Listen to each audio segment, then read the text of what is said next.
কিছুক্ষণ চোখ বন্ধ করে আমার সঙ্গে কল্পনা করুন, আপনি আপনার গাড়ির ভেতরে আছেন।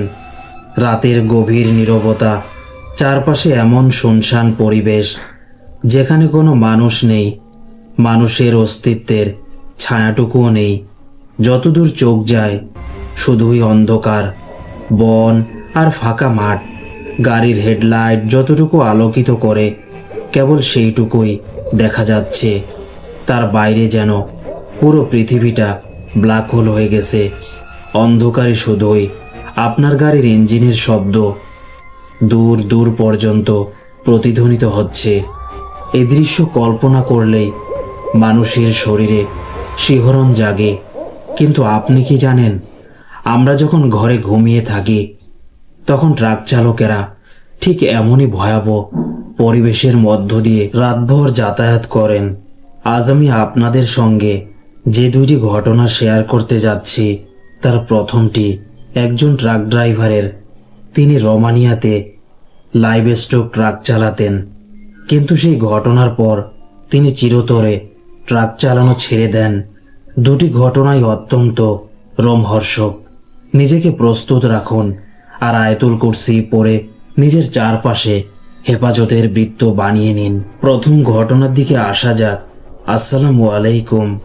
রোমানিয়ার অনেক ঘটনা আমার কাছে আছে, কিন্তু যে ঘটনাটি আজ আপনাদের শোনাবো এটি মালয়েশিয়া সম্পর্কিত এবং খুবই ব্যতিক্রমী ঘটনা। ট্রাক চালকের সঙ্গে আমি ব্যক্তিগতভাবে দেখা করেছি, কারণ তিনি আমাদের কোম্পানির ডেলিভারিও করতেন যখন আমি 2017 সালে কুয়ালালামপুরে থাকতাম। আজকের ঘটনাটি একজন ট্রাক ড্রাইভারের বাস্তব অভিজ্ঞতা। তিনি আমাকে শব্দে শব্দে যেমনটি শুনিয়েছেন আমি তেমনই আপনাদের সামনে তুলে ধরছি। ঘটনা শুরু করার আগে একটি ছোট্ট ভূমিকা দেই। এই ঘটনাটি মালয়েশিয়ার একজন ট্রাক ড্রাইভার আহমদ জুবায়েরের, যিনি কুয়ালালামপুর থেকে বিভিন্ন দূরের শহরে কোম্পানির মালামাল ডেলিভারি করতেন। এই ঘটনা তিনি কুয়ালালামপুর থেকে পার্লিসে ডেলিভারি দিতে যাচ্ছিলেন।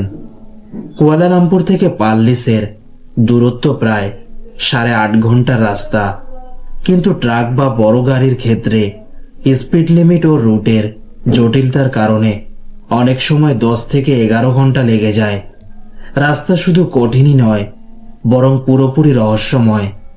মালয়েশিয়ায় বসবাসকারী যে কেউ জানেন, সেখানে অনেক এলাকায় অদ্ভুত প্রভাব, জিন বা অন্য জগতের উপস্থিতি খুবই প্রবল। মালয়েশিয়ার বহু স্থান বিশ্বের সবচেয়ে রহস্যময় জায়গার তালিকা রয়েছে। ট্রাসেস Hills, Highland Towers, Genting Karak Highway, Amber Court, Villa Nabila এবং মালয়েশিয়ার কালো জাদু অকাল্ট রিচুয়ালস বিশ্বব্যাপী কুখ্যাত। ইনশাআল্লাহ সামনে ট্রাসেস হিলসে আমার জীবনে ঘটে যাওয়া নিজের অভিজ্ঞতাও আপনাদের শোনাবো। আজ আসুন শোনা যাক আহমদ জুবায়েরের ঘটনা। তিনি আমাকে সেই রাতে যা ঘটেছিল হুবহু এভাবেই বলেছিলেন। আহমদ সেই দিন কুয়ালালামপুর থেকে পার্লিসে গরুর মাংসের চালান নিয়ে রওনা হওয়ার প্রস্তুতি নিচ্ছিল। ট্রাকটি ছিল বেশ বড়, এর সঙ্গে দুটি ট্রেলার যুক্ত ছিল। একটি ট্রেলারে জীবিত পশু, মুরগি, ছাগল ও ভেড়া, আরেকটিতে ছিল ফ্রোজেন মাংস, যা পার্লিসের পরে থাইল্যান্ডে যাবে। আহমদ জানায়, ট্রাকে লোডিং শেষ হওয়ার পর সে এবং তার সহকারী শঙ্কর ধন, যে তামিল এবং হিন্দু ধর্মাবলম্বী, দুইজনে ট্রাকে উঠে রওনা দেয়। কুয়ালালামপুরের শহর পেরিয়ে যখন ট্রাকটি হাইওয়ের দিকে এগোচ্ছিল তখনই হঠাৎ বৃষ্টির শুরু। মালয়েশিয়ায় এ ধরনের আচমকা বৃষ্টি খুব স্বাভাবিক বিষয়। জীবিত পশু থাকায় ট্রাকের গতি খুব কম রাখতে হচ্ছিল, তাই বৃষ্টির মধ্যে ধীরে ধীরে ট্রাক এগোচ্ছিল। সন্ধ্যা ঘনিয়ে এলে তারা রাস্তার পাশে দাঁড়ালো। প্রথমেই ট্রেলারের দরজা খুলে পশুদের খাবার দিল। ধারণা করলো 1 থেকে 1.5 ঘন্টা সময় লাগবে পশুদের খেতে। এই সময় তারা দুইজনে নিজেদের খাবারও খেয়ে নেবে, নামাজ পড়ে নেবে, তারপর আবার যাত্রা শুরু করবে। হয়তো ততক্ষণে বৃষ্টিও কমে যাবে। মনে রাখবেন, মালয়েশিয়ার প্রায় 80% হাইওয়ে গভীর ও ঘন জঙ্গলের ভেতর দিয়ে গেছে। নামাজ পড়ে শঙ্করের সঙ্গে বসে আহমদ খাবার খেল। ইতোমধ্যেই মাগরিব হয়ে পুরোপুরি অন্ধকার নেমে গেছে। খাওয়া শেষে আহমদ শঙ্করকে বলল, যা বেঁচে গেছে এগুলো গাছের দিকে ফেলে দে, কোনো পশু পাখি খেয়ে নেবে। রাতের দিকে আমরা অন্য রেস্টুরেন্টে গিয়ে নতুন গরম খাবার নেব। শঙ্কর খাবার বেঁচে যাওয়া অংশ নিয়ে গেল। সেখানে গিয়ে দরকার মতো প্রস্রাবও করলো। এরপর দুইজনে পশুদের খাবার সরিয়ে ঠিকঠাক বেঁধে ট্রেলারের দরজা লক করে দিল। তারা আবার ট্রাক চালু করে রওনা দিল। বৃষ্টি কিন্তু থামেনি, তাই ট্রাকের গতি একইভাবে কম ছিল। কিছুক্ষণ পর রাস্তার পাশে তারা দেখতে পেল একজন বয়স্ক লোক দাঁড়িয়ে আছে, সাদা পোশাকে ভিজে একাকার। তিনি হাত তুলে লিফট চাইছিলেন। আহমদ ট্রাক থামিয়ে জিজ্ঞেস করল, বাবা কোথায় যাবেন? বৃদ্ধ বললেন, বেটা একটু দূরে নামিয়ে দিও, বৃষ্টি হচ্ছে, শরীরেও জ্বর, দাঁড়িয়ে থাকতে পারছি না। আহমদ লোকটিকে ট্রাকের পেছনের রেস্টিং কেবিনে বসিয়ে দিল। ট্রাক ড্রাইভাররা জানেন বেশিরভাগ ট্রাকে দুটি কেবিন থাকে, সামনে ড্রাইভার প্যাসেঞ্জার আর পেছনে বিশ্রামের কেবিন। আহমদ শঙ্করকে বলল, চা দে বাবাজিকে, থার্মোসে আছে। শঙ্কর কাপ ভরে চা এগিয়ে দিল, কিন্তু বৃদ্ধ লোকটি চায়ে হাতি না দিয়ে বলল, না বেটা, এটা আমি খেতে পারবো না। আহমদ অবাক হয়। বৃদ্ধ শুধু বললেন, চালাও বেটা, মন চাইতেছে না। আহমদ বলল, বাবা পানি আছে, আর একটু শুকনো খাবারও আছে, যা লাগবে নিয়ে নেবেন। তারপর সে আবার ট্রাক চালাতে মন দিল। প্রায় 100 থেকে 150 কিলোমিটার যাওয়ার পর তারা আরেকজনকে দেখল। এইবার একটি তরুণী মেয়ে ভিজে ভিজে দাঁড়িয়ে লিফট চাইছে। আহমদ আবার ট্রাক থামালো। মেয়েটি বলল, আমি সামনেই নেমে যাব। সে ট্রাকে উঠতেই ট্রাক আবার এগোয়, কিন্তু তখনই পেছনের লাইভ স্টক ট্রেলারের ভেতর থেকে অদ্ভুত শব্দ আসতে শুরু করলো। শুরু হলো পশুদের প্রচণ্ড চিৎকার এবং পুরো ট্রেলার যেন দুলে উঠল। আহমদ কিছু বুঝে উঠতে না পেরে ট্রাক থামালো। শঙ্করকে বলল, চল পিছনে গিয়ে দেখি কি হচ্ছে। দুইজনে দৌড়ে গিয়ে ট্রেলার খুলল। ভেতরে সব একদম স্বাভাবিক, একটি পশু অস্থির বা অস্বস্তিতে ছিল না। দুইজনই হতবাক হয়ে একে অপরের দিকে তাকিয়ে রইল।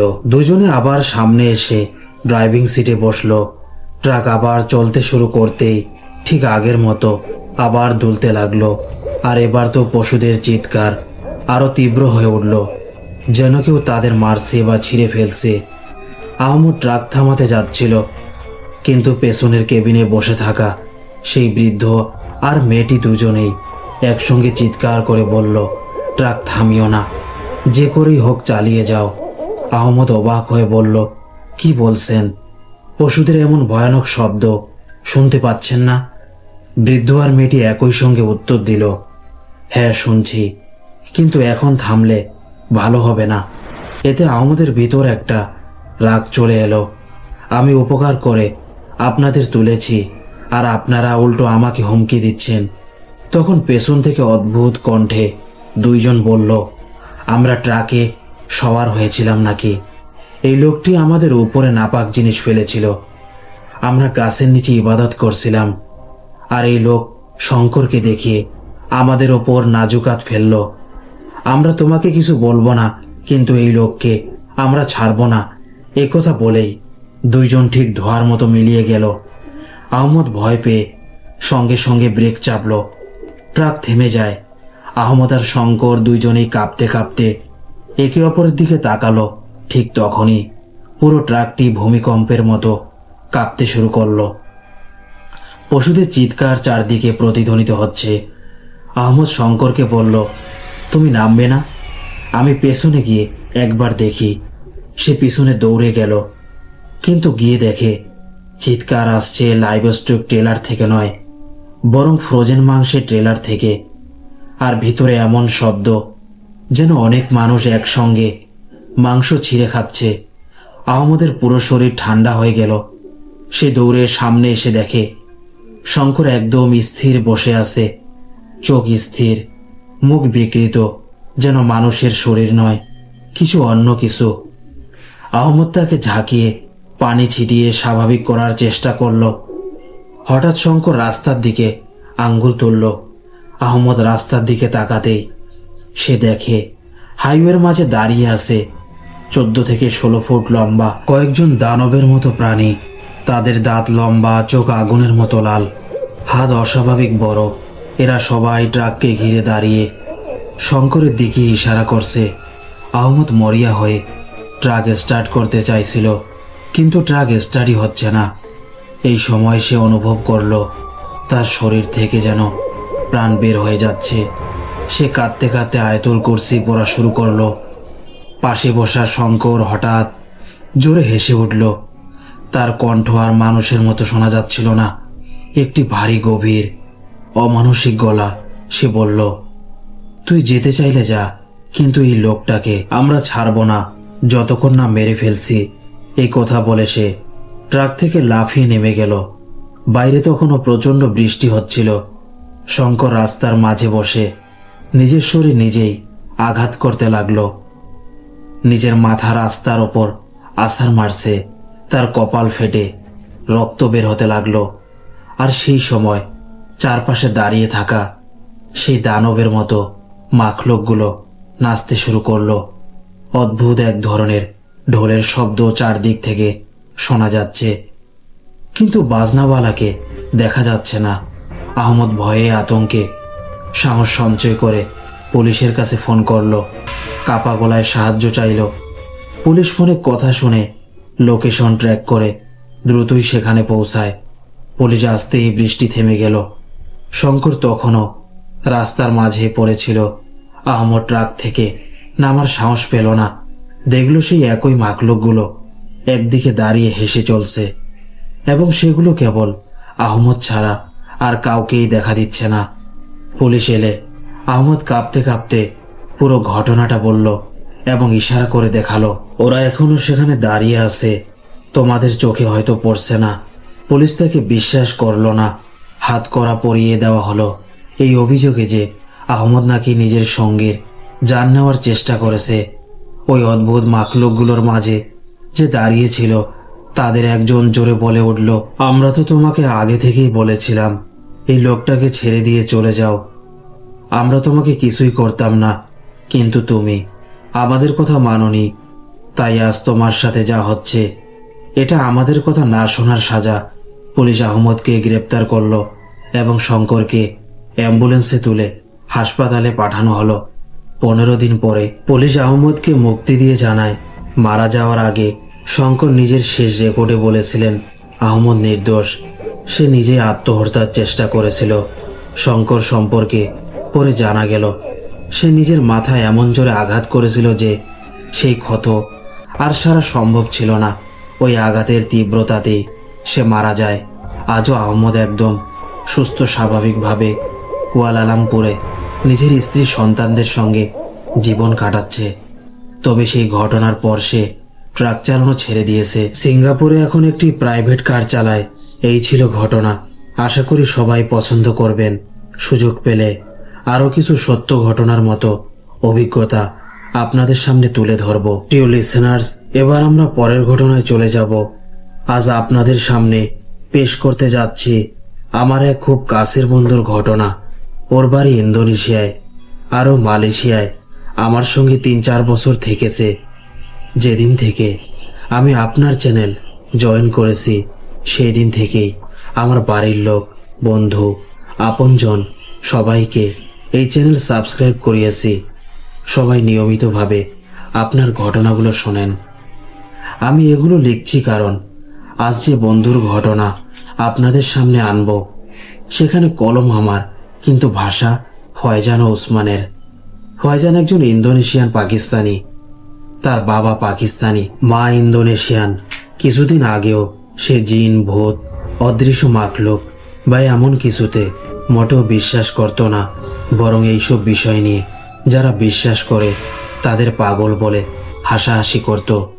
ঘটনার শুরু 2018 সালে।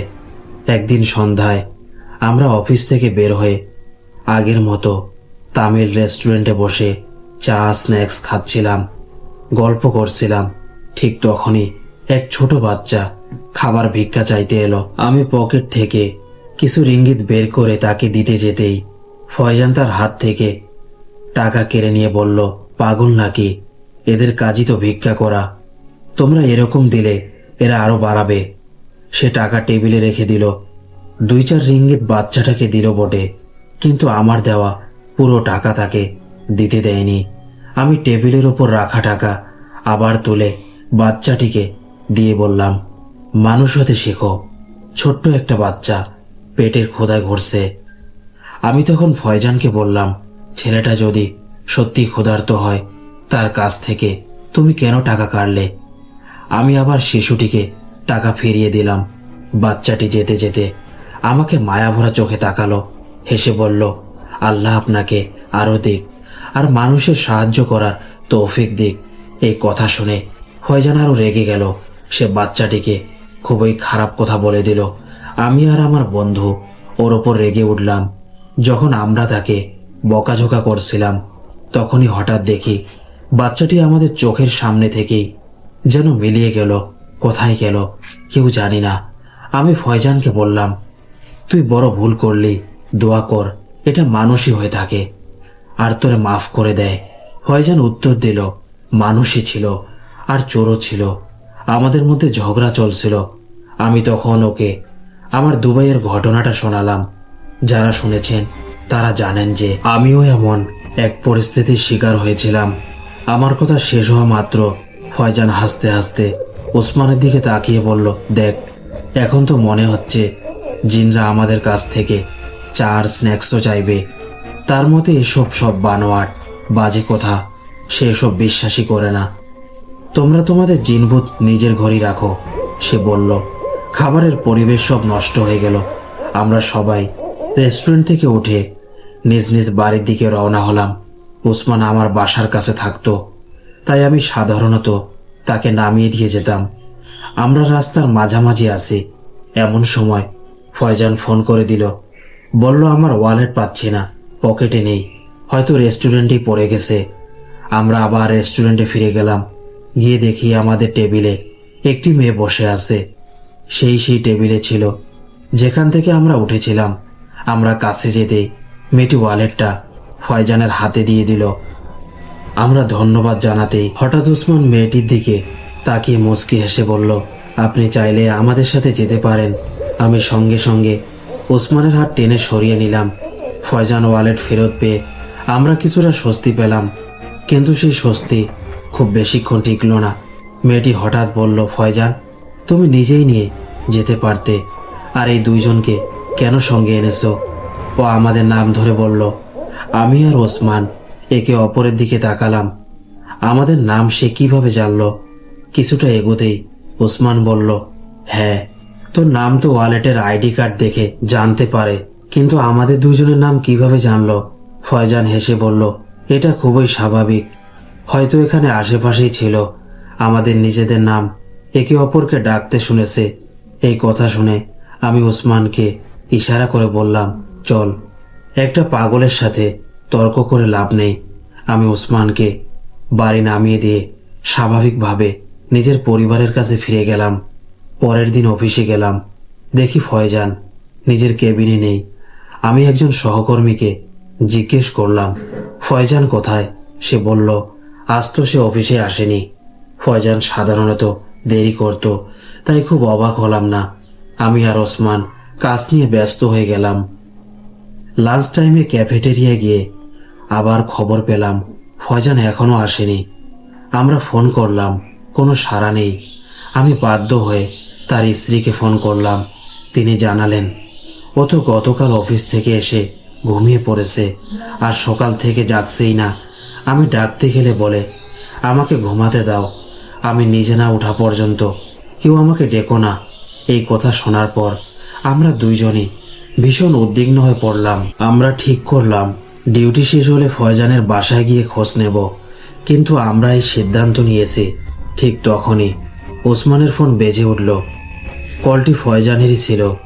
ফোন ধরতেই ওর কণ্ঠ, আমার বাসায় আসবে না, আমি নিজে না দেখা পর্যন্ত কেউ আমার কাছে আসবে না। এই কথা শুনে আমি আর ওসমান কিছুক্ষণ একদম স্তব্ধ হয়ে গেলাম। কারণ ঠিক এইমাত্র আমরা ওর বাসায় যাওয়ার কথা বলেছিলাম, আর সঙ্গে সঙ্গেই এমন ফোন। আমি ওসমানকে বললাম, বিষয়টা ঠিক নেই, মনে হচ্ছে কোনো কিছুর আসর লেগেছে তার ওপর, কিছু প্রভাব পড়েছে, এখনই কাউকে দেখানো দরকার। ওসমান হাসতে হাসতে বলল, তুমি সব কিছুকে সিরিয়াস করে ফেলো, কিসের জিনভূত? আমি তাকে বেশি বকে ফেলেছি, তাই রাগ করেছে, এটা স্বাভাবিক। ওসমান বলল, ডিউটি শেষে আমি ওর বাসায় যাবই, তুই চাইলে আসিস। আমি বললাম, এখন ওর বাসায় যাওয়াটা ঠিক না, চল আগে একজন পড়তে পারে এমন কারো কাছে যাই। ওসমান আমাকে অদ্ভুত চোখে দেখে ক্যাফেটেরিয়া থেকে বের হয়ে গেল, যেন আমি ভিন গ্রহের ভাষায় কথা বলেছি। সন্ধ্যা 6টায় অফিস ছুটি হলো, কিন্তু ওসমান তো 4টাতেই অফিস ছেড়ে বেরিয়ে গেছে আমাকে কিছু না জানিয়েই। আমি তখন অসহায়, কি করব বুঝতে পারছি না। অফিস থেকে বের হয়ে সরাসরি কুয়ালালামপুরের দিকে রওনা দিলাম। সেখানে প্রায় 2 ঘন্টার পথ। সেখানে একজন খুব ভালো আমির সাহেব থাকতেন, আল্লাহ তাকে জান্নাত নসিব করুন। তাকে ফোন করে 10 মিনিট সময় চাইলাম। তার উত্তর শুনে শরীর কেঁপে উঠল। তিনি বললেন, আমার কাছে এসে লাভ নেই, তারা দুইজনই তার কবলে পড়ে গেছে, এখন সেখানে যেও না। আমি সাহস করে জিজ্ঞেস করলাম, এখন করণীয় কি? তিনি বললেন, তিনি অনেক কিছু করতে পারতেন, কিন্তু তখন তিনি বাড়িতে ছিলেন না, দূর থেকে এসব নিয়ন্ত্রণ করা সম্ভব না। তিনি বললেন, সকাল 10টার মধ্যে আমি আসব, তখন তুমি আমাকে ওদের বাসায় নিয়ে যাবে। এর মধ্যে তুমি অজু করে ঘুমাবে আর আয়াতুল কুরসি পড়ে রাখবে, এর ছাড়া কিছু করবা না। আমি গাড়ির ভেতরেই আয়াতুল কুরসি পড়লাম, সূরা জিন চালিয়ে দিলাম, তারপর চুপচাপ বাসায় ফিরলাম। স্ত্রীকে কিছুই বললাম না, কারণ দুবাইতে সে আগেও ভয়ানক অভিজ্ঞতার মধ্য দিয়ে গেছে। শরীর ক্লান্ত, চোখ জ্বালা করছে, কিন্তু কোনোভাবেই ঘুম আসছে না। ধীরে ধীরে কখন যেন ঘুমিয়ে পড়লাম।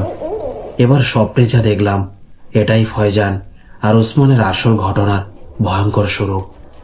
স্বপ্নে দেখলাম ফয়জান আর ওসমান দুজন এমন একটি জায়গায় বাঁধা, যেখানকার মাটি অচেনা।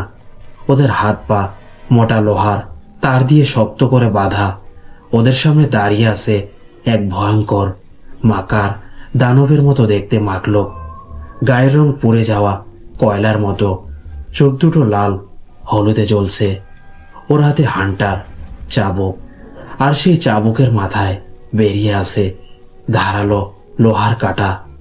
ওটা দুজনকে হত্যার মতো মারছে, কখনো আগুনের মধ্যে ছুড়ে দিচ্ছে, কখনো কাঁটার চাবুক দিয়ে লেহে লেহে আঘাত করছে, কখনো তার লম্বা কালো নখ দিয়ে শরীরের মাংস ছিঁড়ে ফেলছে। ওরা রক্তে ভেসে যাচ্ছে, চিৎকার করছে, কিন্তু কেউ শুনছে না। তারপর দেখি এক ডাইনির মতো দেখতে এক ভয়ঙ্কর মেয়ে, বাঁকা চোখ, চুল এলোমেলো, একটি ছোট বাচ্চাকে টেনে হিসড়ে নিয়ে এসেছে।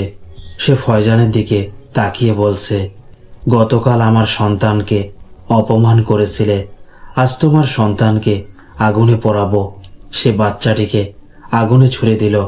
তারপর ওসমানের দিকে তাকিয়ে বলল, গতকাল তুমি আমাকে খারাপ চোখে দেখেছিলে, আজ থেকে আমি তোমার শাস্তি হয়ে থাকবো। দেখো, এবার তোমার স্ত্রীকেও আগুনে দিচ্ছি। সে নতুন বউকে আগুনে ছুঁড়ে দিল। এই দৃশ্য আমি সহ্য করতে না পেরে দম বন্ধ হয়ে জেগে উঠলাম। সঙ্গে সঙ্গেই লা হাওলা ওয়ালা পড়লাম, ফজরের নামাজ পড়ে নিলাম, অফিসে ফোন করে ডে অফ নিলাম।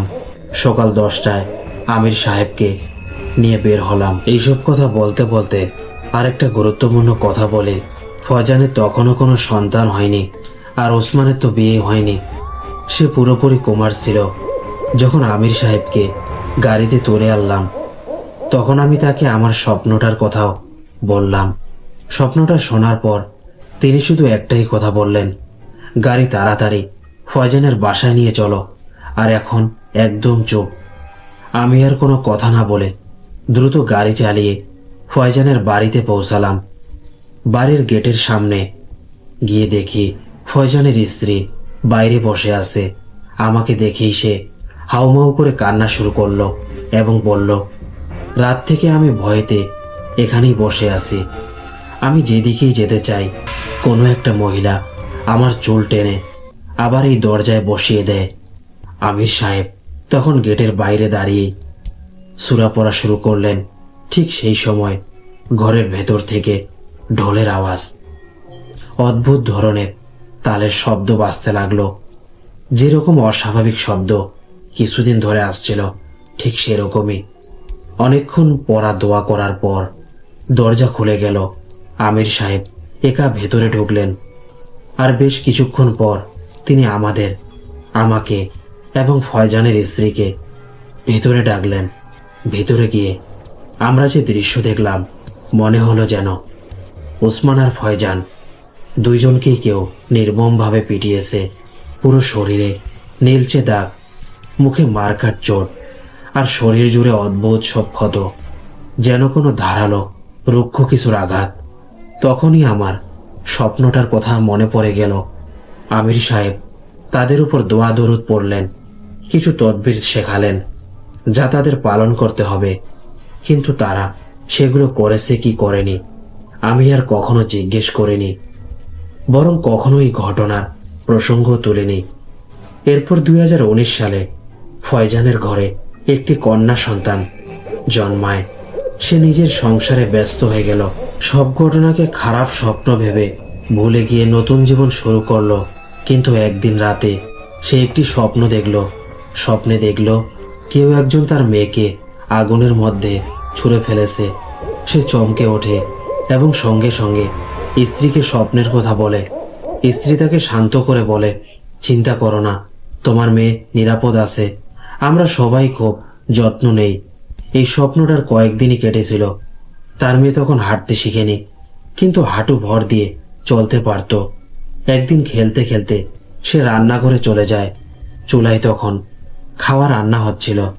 মেয়েটি ওভেনের হ্যান্ডেল ধরে দাঁড়াতে চাইল, আর তখনই পুরো ফুটন্ত খাবার তার ছোট্ট দেহের ওপর ঢেলে পড়ে।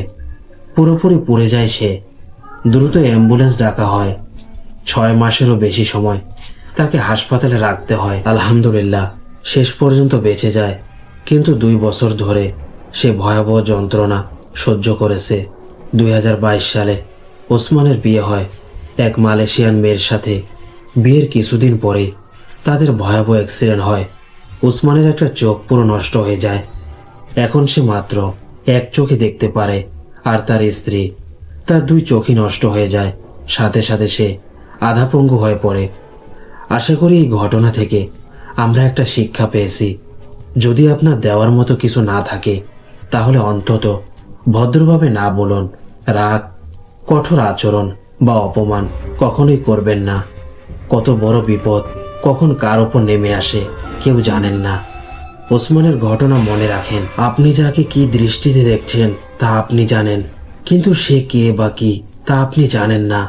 সবসময় দোয়া করবেন আল্লাহ তাআলা যেন আমাদেরকে অন্যের কাছে হাত পাততে না হয়। যদি যেতেই হয় আপনার কাছে যাব। প্রিয় লিসেনার্স, এটাই ছিল আজকের ঘটনা। আশা করি আপনাদের ভালো লেগেছে। যদি ঘটনাটি ভালো লেগে থাকে তাহলে একটা লাইক, কমেন্ট, শেয়ার করে দিন। এটাই একজন ক্রিয়েটরের সবচেয়ে বড় প্রশংসা। নিজেদের খেয়াল রাখুন। ইনশাআল্লাহ ফিরে আসব আরও একটি নতুন ঘটনায়। আল্লাহ হাফেজ।